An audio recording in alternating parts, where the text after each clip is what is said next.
Well, hello, everybody, and welcome to the Magical Learning Podcast. This week, we're very excited because we've got Jeremy Khoh, our first guest, and an amazing person that you're about to find out about. So we're really, really excited about that. I do. I'm just going to go around and say hi to everybody and see how we're going. So I'll start with you, Jeremy. How's the week been for you this week? Yeah, it's been a good one. I've been keeping busy, working on plenty of projects, and been keeping a keen eye on the crypto markets as well, actually.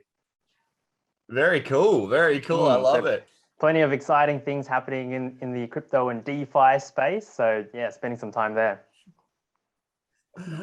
Awesome. That's amazing. We haven't really touched on crypto before, so, that's nice. I want to throw it to Alan Hunt, our Director of Rural Business. Alan, how are you going this week? I'm going great, thanks, Jez. I've had a bit of a casual week. I was going back to the farm for harvest, but with the rain, I've had a bit of spare time off, which, really enjoying spending with the kids. Awesome. And we are, of course, joined, as we are every week, by Danette and Grahame. So I'll start with Danette, our Director of Learning. How are you going this week? Yeah, good.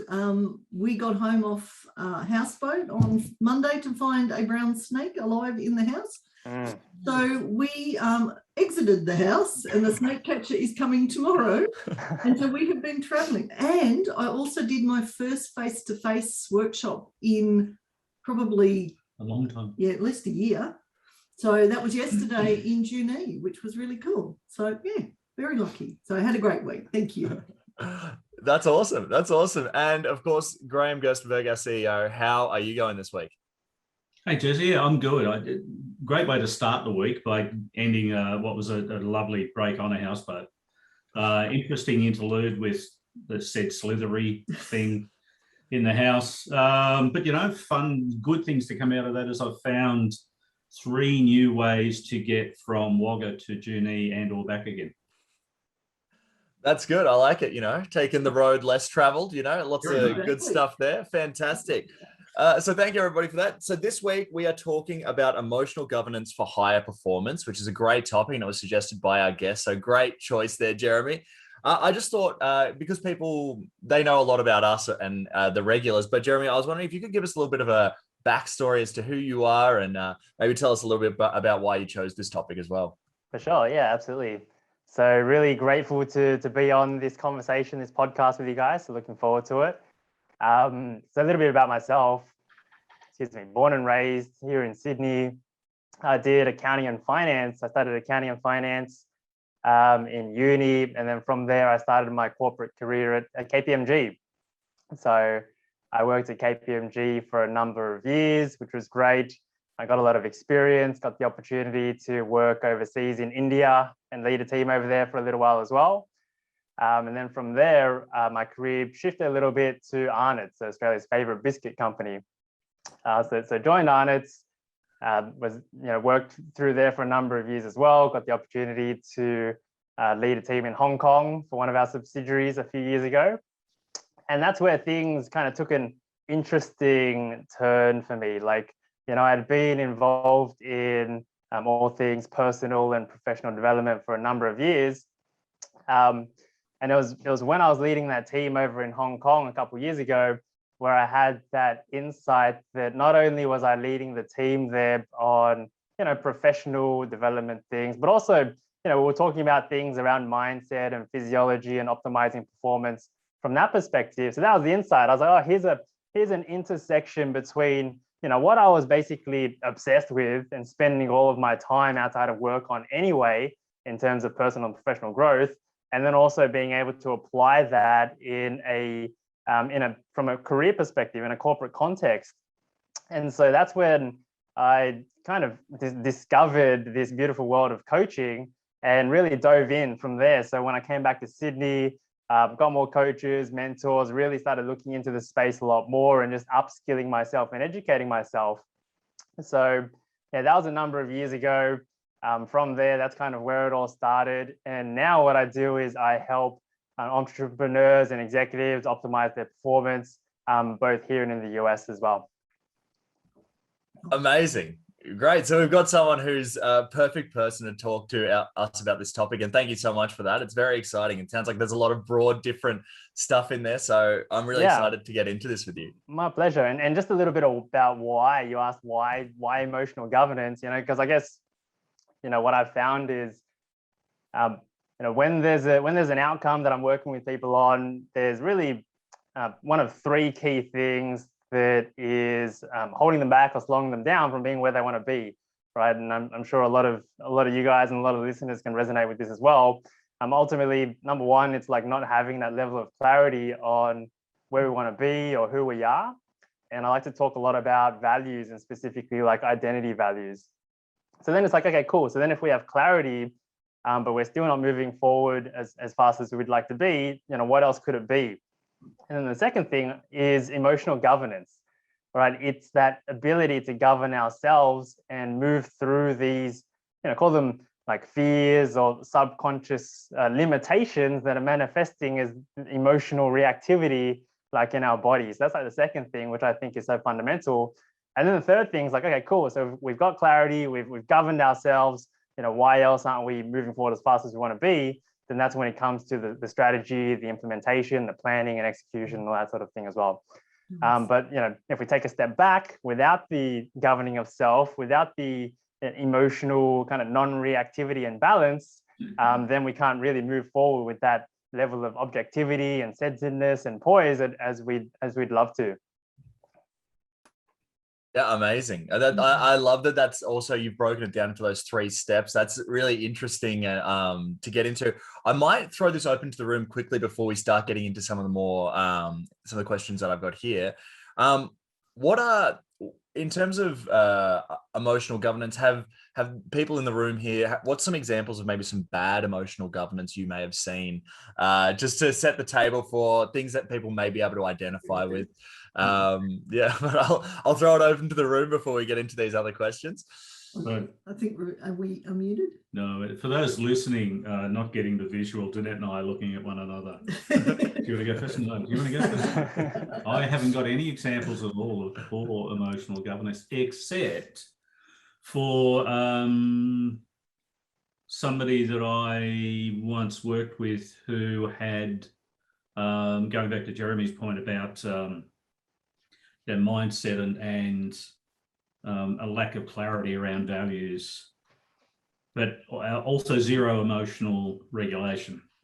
So they were the angriest person on the planet, and it was everyone else's fault.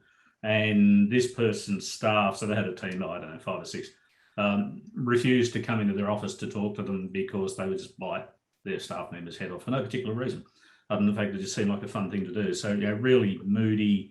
And probably the most embarrassing part of all of that was a complete lack of awareness, which is the first step in the emotional regulation process anyway, I guess.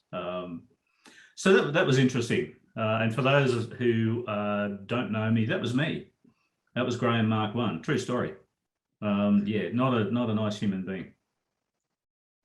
There you go. You were just a scared human being. Well, amongst other things, yeah. Yep. But again, a really good example of how not to show up in the world. Yeah, I once worked in an organisation, won't name them, where one of the senior leaders came out to the open plan office and said to one of my team members, "You are an effing idiot," and then went straight back into their office, and they thought that was feedback. Well, it was. Wow. It was, but the poor person and everyone on the floor just went entirely silent, as they would. And this poor person had no idea what they'd done. And the person who yelled at them thought that they'd given good feedback. Wow. Alan, do you have any for us? Any examples, maybe some bad emotional governance? I can really relate to what Danette was saying there, where I worked for a guy once, great guy, very passionate, but that if he was having a bad day, the rest of us went into hiding. And no idea why, we just knew to stay away from him. Did you work for me at one point, Al? Did you have a different name? Awesome. And Jeremy, is there any that sort of spring to mind immediately for you? Yeah, for sure. So I guess when I think about, what is bad emotional governance, I think about, if someone's feeling unwanted emotions or is highly emotionally reactive, and they're seeking some form of like strategy or something to help them kind of taper those emotions, you can do it in a more sustainable way or in an unsustainable way. I'm sure we're going to talk a lot more about the more sustainable ways to do it in this conversation.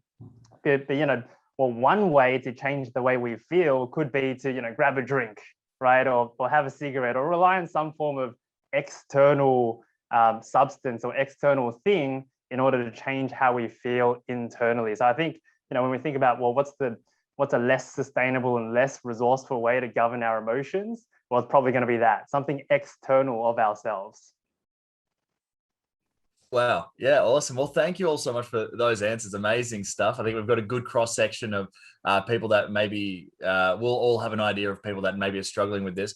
I wanted to ask you, Jeremy, what kinds of emotional governance are there that you've picked up on, and what makes some better than others? Yeah, cool. That's a great question.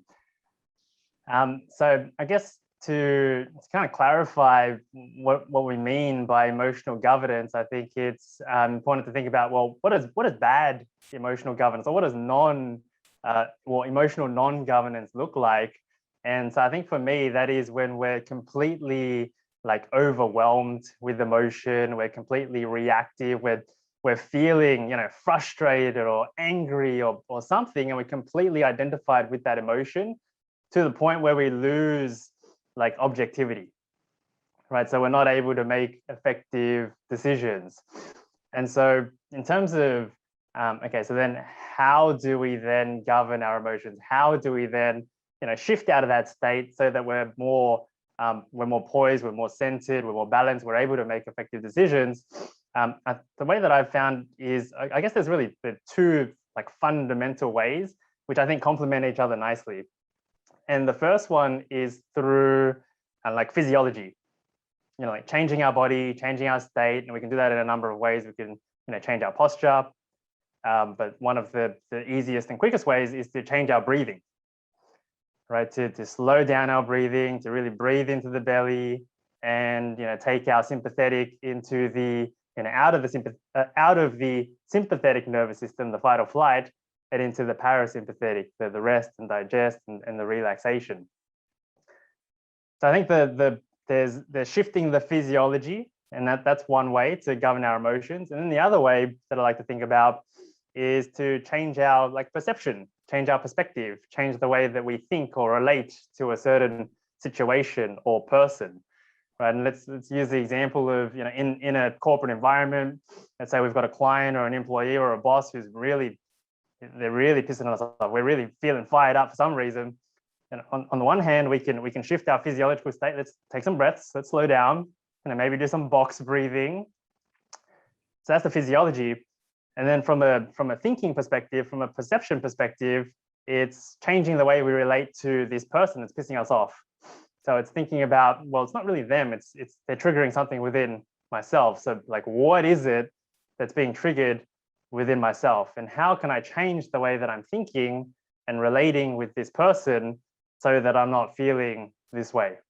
So I think those are kind of like the two big overarching ways to shift, and that's the kind of shifting the body and then shifting the mind, shifting the way that we think.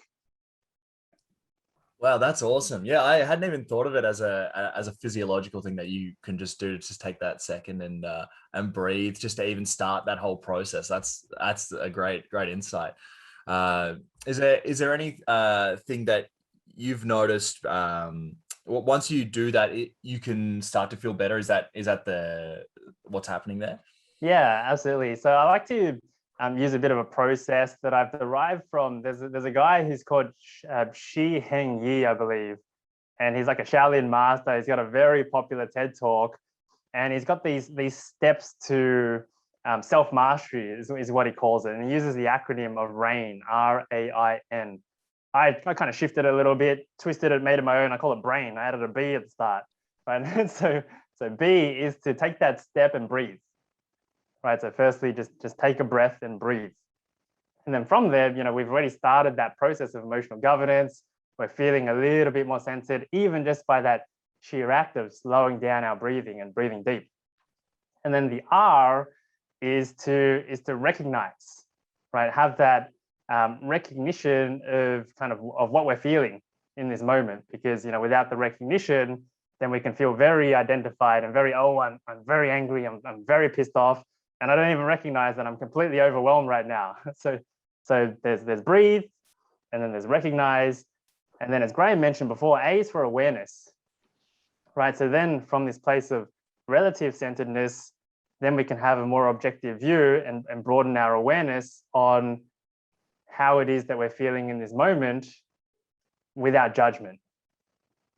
And I think that's the important key, is to have that awareness of the experience that we're having without judging it as good or bad.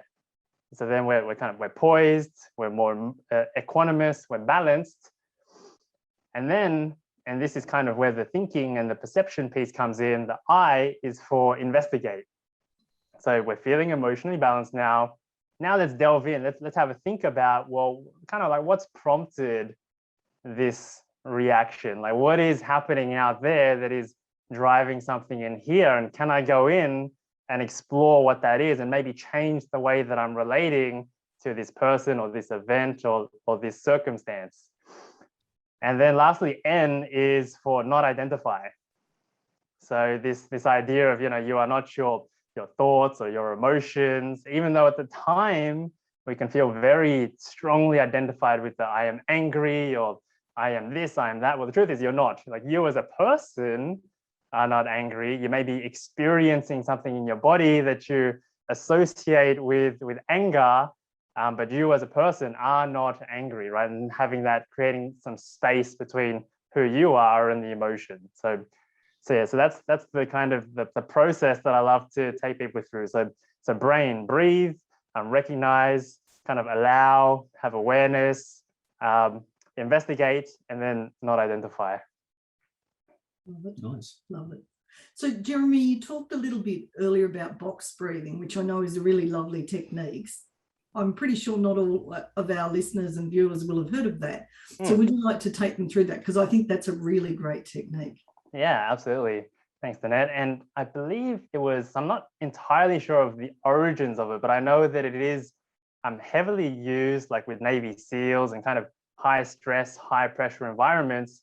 And it's really just a super simple, super cool technique that we can consciously bring attention to our breath to change our physiology, slow it down, and really bring it deep up. So, if we can all go through a few rounds right now, and the fundamentals is, it's called box breathing because it's like a square, right? So for those listening, I'm drawing a square with my finger.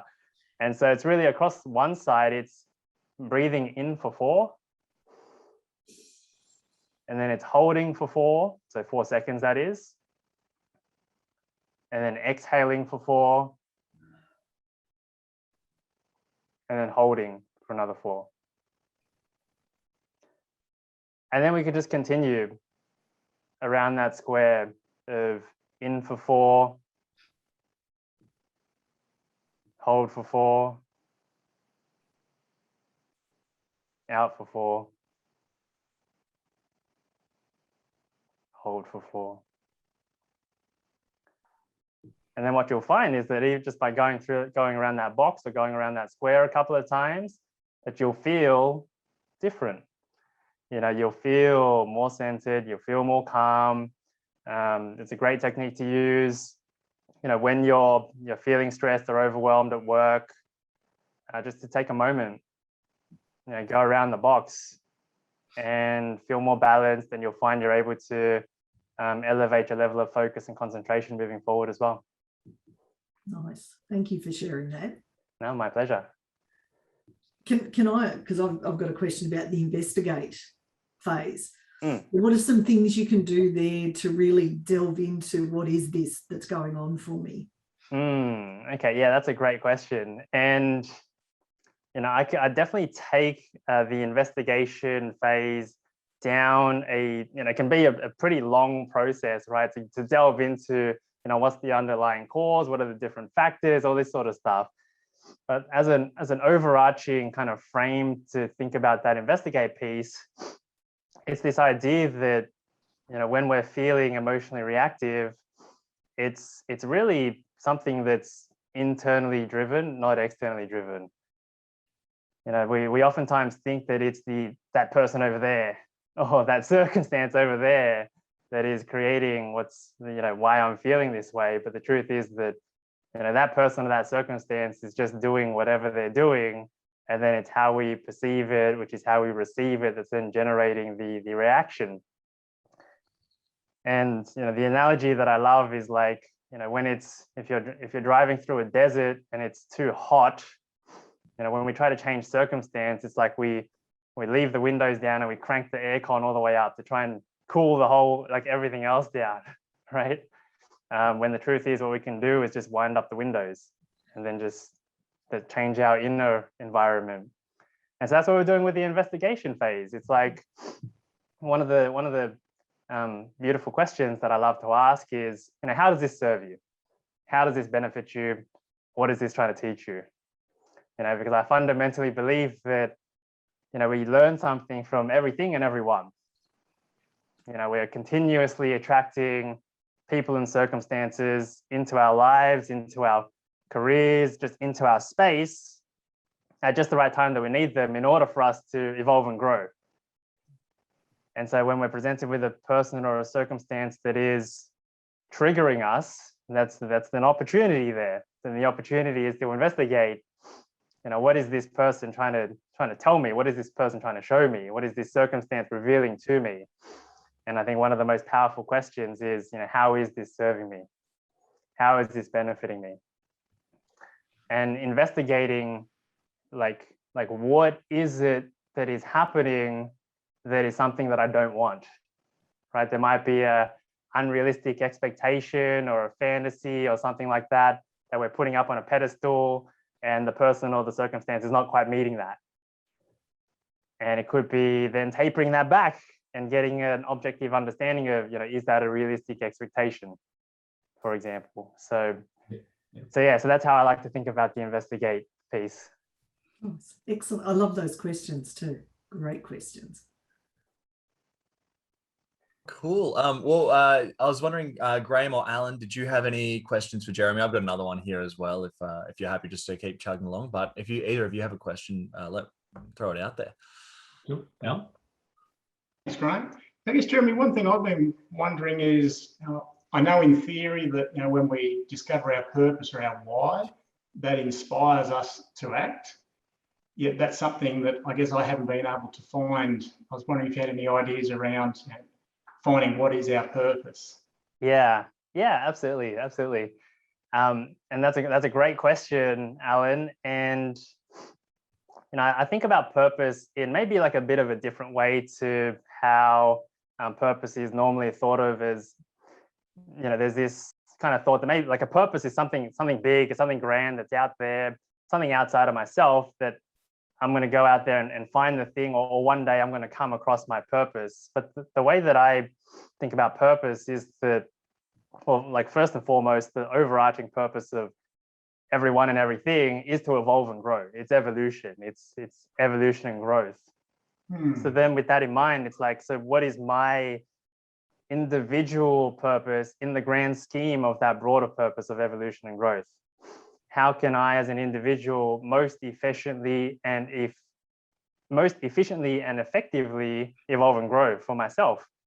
And that's where the kind of individual purpose comes in. And, you know, so what I like to talk about is identity values. Like, what is our life already demonstrating is most important to us and why, right? Because, you know, we are always predominantly unconsciously making decisions and taking actions based off of this internal kind of value weighting system going, is this going to move me forward in relation to what matters most to me, or is it not?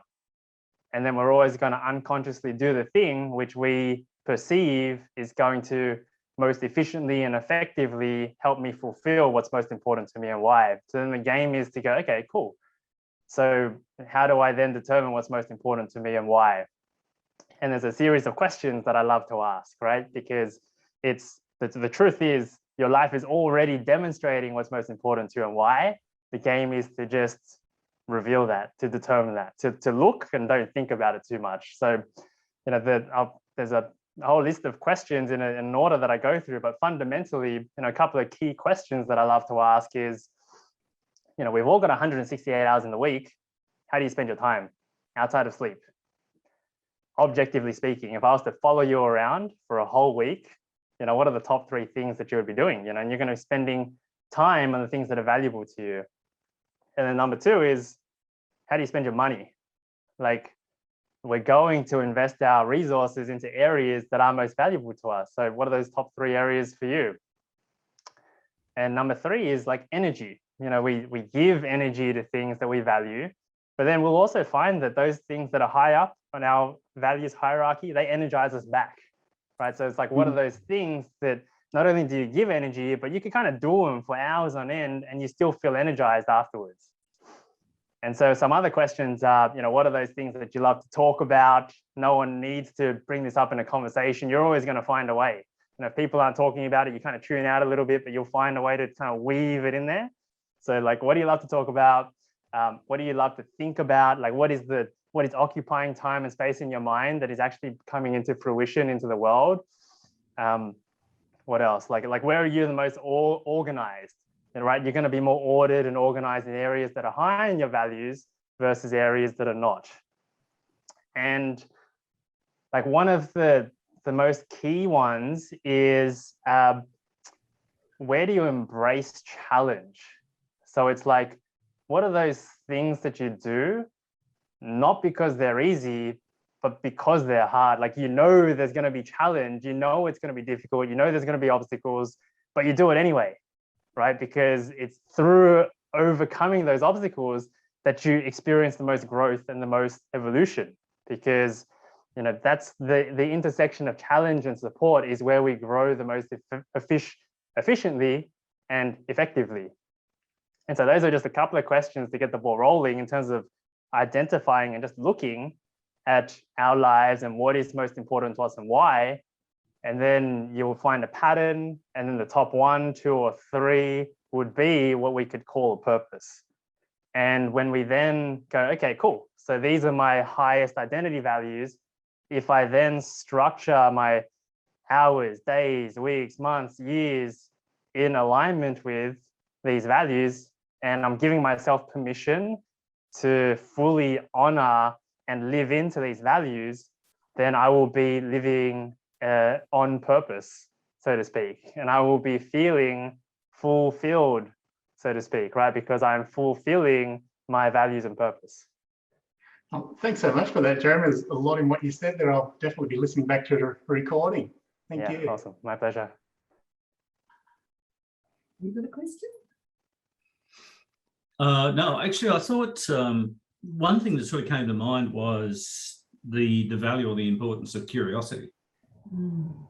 Because, Jeremy, and everything that you shared with us, and there's so much in there, going back to like the brain sort of process, the value or the power of questions and asking better questions across the board. Like not just in understanding where we're at, what we're thinking, what we're feeling, what else is possible. If somebody triggers us, what's going on there, that deep dive, that introspection into what's really going on. And so for me, the thing that came out of that most was the need, the importance for us to be able to get out of reaction mode and try and stay more curious. And obviously, again, the whole breathing, the physiological thing is massively important there, because we need to get out of our emotional brain back into the logical rational, because that's where most of our really great questions come from. So I love that sort of theme underneath everything you've shared is this idea of staying curious about where we're at. Is it serving us, and if not, why not? What else is possible for me? Yeah, no, so true. So true. I love that. And I think, with that curiosity, then we're kind of opening ourselves up. We're opening our minds up to what the other possibilities are and to seeing the other side. Right? And Danette, we've talked about meditation a lot before as well. And, there was a real visceral example that I would love to share that happened to me kind of recently with this kind of curiosity in terms of, well, what's happening on inside.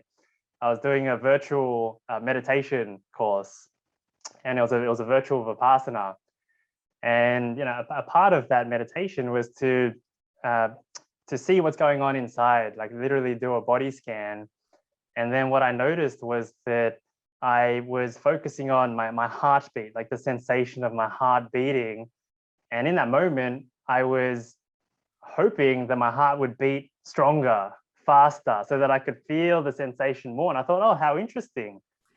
Because normally when we talk about emotional reactivity, well, if my heart's beating hard and fast, that's no good. I don't like that. That's fear, or that's anxiety. I don't like that. But here I was in this moment sitting on the cushion going, oh, well, if only my heart beat faster and harder right now.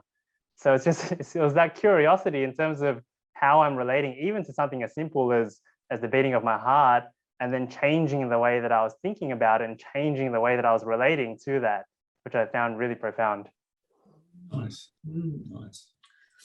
Awesome. Well, I was just going to say, I think that's pretty much all of our time, but I really wanted to thank you so much, Jeremy, and I'll give you a chance to plug anything that you where people can come find you and stuff. But I just wanted to say thank you to the Magical Learning team here. All these questions that you asked were totally different than everything I prepared, so I got to learn so much more. So I want to thank Danette, Alan, and Grahame so much. All of those questions were amazing, so thank you all very much. Thanks, Jez. Thank you, Jez. And thank you, Jeremy. No, this was We awesome. have to get you back, Jeremy. Yes. Yeah, I would Yeah. love to. We'd love to. Danette, Grahame, Alan, Jez, thank you so much for having me. Yeah, and thank you so much for being on. And so, Jeremy, if someone's listened to this and they're like, wow, I want to find out a little bit more and I've learned so much from this, where can they find you? Yeah, so the normal places, I love creating content. So you can find me on LinkedIn, Facebook, Jeremy Khoh, Khoh. We're on Instagram as well. So you can find me under Mind CFO, MIND CFO. Nice. Awesome. Fantastic. Well, I want to thank everyone so much. This has been an amazing episode. It's been different, but it's been really cool. I think we've all grown, and I think that, and we've all stayed curious, and that sounds like that's a really important part of it. So to everybody that was on today, thank you all so much. It's been a great episode. Thank you. Thank you. Thanks, Jez. Thanks, Jeremy. Thank you Thanks, so Alan. much, Jeremy. Thanks, Jeremy.